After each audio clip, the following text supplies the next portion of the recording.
Hey, thanks for making it to Veterans Info Tap. I'm glad you made it. Hey, I'm in the middle of kind of changing some things around, moving my office, whatever location. And so you're going to kind of see a funky background for a little bit until that happens for those of you that have been watching. Anyway, just still want to keep pushing out some content for you. Today's topic, if you saw the thumbnail, is more money in your pocket as a veteran, as a disabled veteran.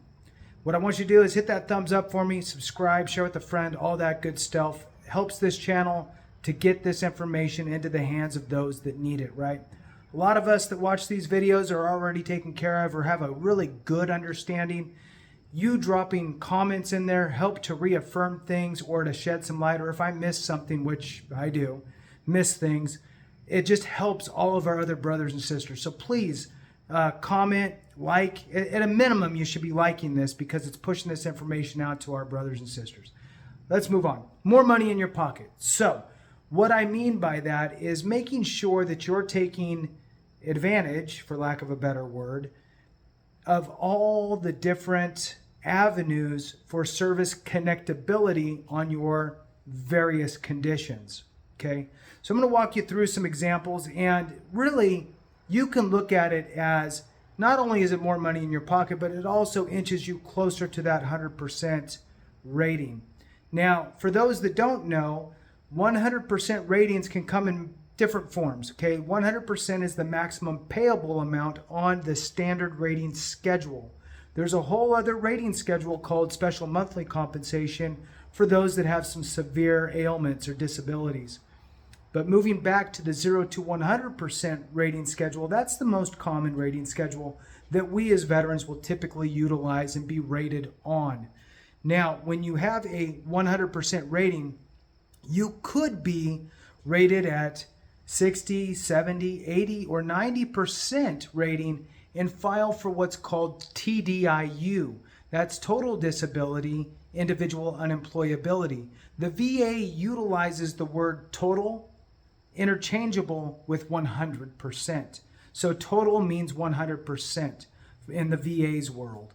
So TDIU, total disability, individual unemployability, and you could be a 60, 70, 80, or 90% veteran and be able to obtain that benefit, and it pays you out at 100%, even if you are at that lower level, the 60, 70, 80, 90.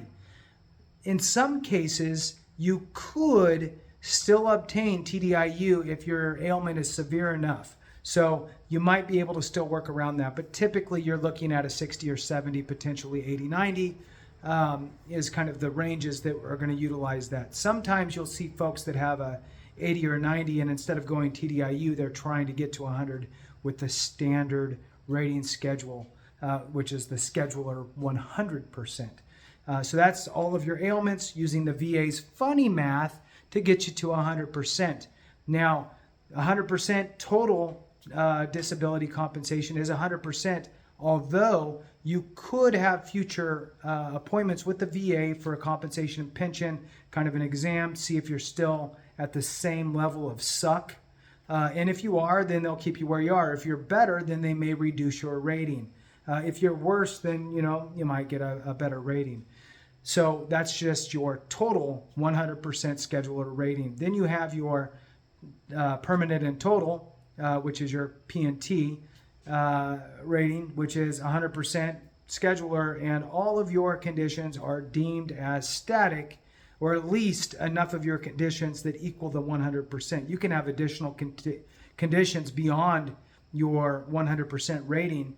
And if there was going to be a future exam, it doesn't matter if it's static or not, because you have enough static conditions to meet the 100% qualifier using the VA funny math. Then you have your temporary 100%, which is if you are in for some sort of surgery, you had a hip replacement, knee replacement, something like that with regard to your service-connected disabilities, then you can apply for temporary 100%, which is a great benefit out there that a lot of folks are not aware of. So when you think about VA and filing your claim, there are three things that I always talk about. If you've watched a few of my videos, you know that I say this, but I say it because I need to double tap on it, especially if there's somebody new coming behind us, right, to watch these.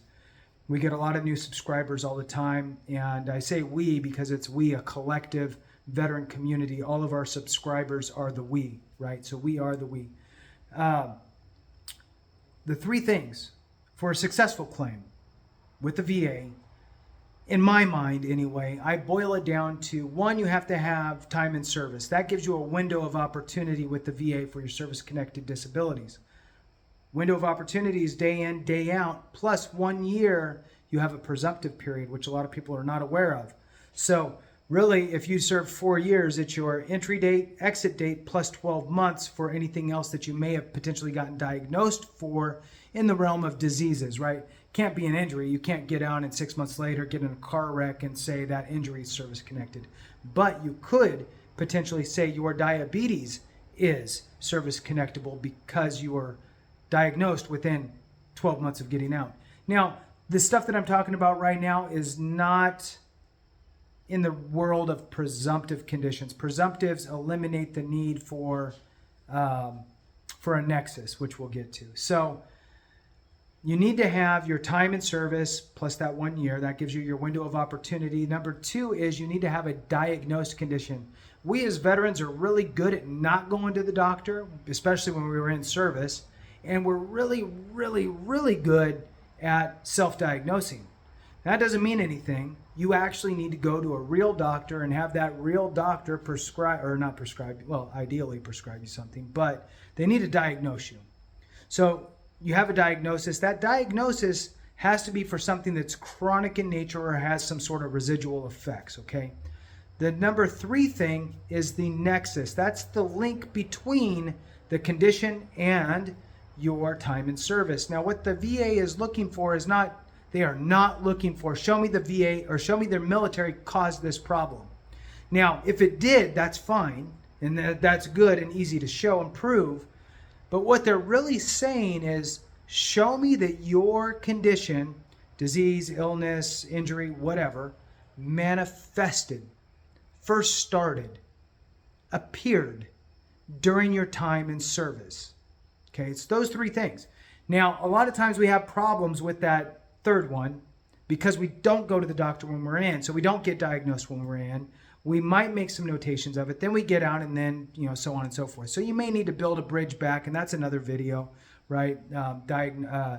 Working on your buddy statements or getting a nexus letter from your doctor, those types of things. So once you actually establish those things, you're filing your claim. Now, the magic really happens, and you'll hear other folks say this too. I mean, you could have a few really big ratings from your service-connected conditions, but a lot of times you're going to leverage your secondary conditions as a way to increase your overall rating, okay? So a lot of people miss out on this, and I kind of mentioned this the other day. I'm just going to kind of do it again here, is somebody who has a back problem, which most of us do. Okay, most of us have a back problem that resulted from our time in service. So you have a back problem, and you may think to yourself, my back is so messed up, it hurts to stand too long, hurts to sit too long, hurts to sleep too long, hurts to lay down, hurts to stand up, hurts to walk, hurts to run, hurts to stand, whatever, right? You get the point. So you're naming all these things that are wrong with your back. It's so stiff, it tenses up on me. When I stand up on a bed, at least if you're like me, you're halfway hunched over, and it takes a little while before you can kind of start to get upright, right? And it's getting worse every year. I'm sure that, by the time I'm 80, it's really going to be bad. But here's the thing. Most of us think, my back's so bad, and these are just some of the signs that my back is so bad. And we file for a back issue, back problem, degenerative disc disease or lumbar strain or whatever you're filing for, right? Lower back condition. You file for that, the VA comes back, they send you to the CMP, you go to your CMP, they tell you how far can you bend forward, how far can you bend backward, all that stuff. And then You wait for a couple more months, you get your rating, you got a 10 or 20%, and you go, well, that's it for my back. I really feel like the VA did an injustice to me, is what you're going to think, because my back hurts so bad sometimes. If you're like me, I got to brace my knees against the sink cabinet in the bathroom, so when I bend over to brush my teeth, I don't fall over. So you feel like you got shortchanged, okay? Because you have all these other issues you're thinking, because my back is so bad that I can't sleep, and it tenses up on me, and it gets so tight, and I feel like it's sticking together, and my hips and my legs are tingly, and I can't believe I'm only rated 10 or 20%. Because you need to leverage those other secondary conditions due to your back getting worse. You could have arthritis in there. That's a separate condition. Even though it might be in your back, in your lumbar somewhere, you need to file that as a second condition. Okay? And it's probably secondary condition, right? So I would just call them all secondaries. So your lumbar strain or whatever, now you also have your arthritis in there, which is a secondary condition. You have your numbness and tingling going down your legs, other secondary conditions, one for each side. Then you get the bilateral effect, which adds another 10 to those. And then you will also have insomnia due to your back condition as well.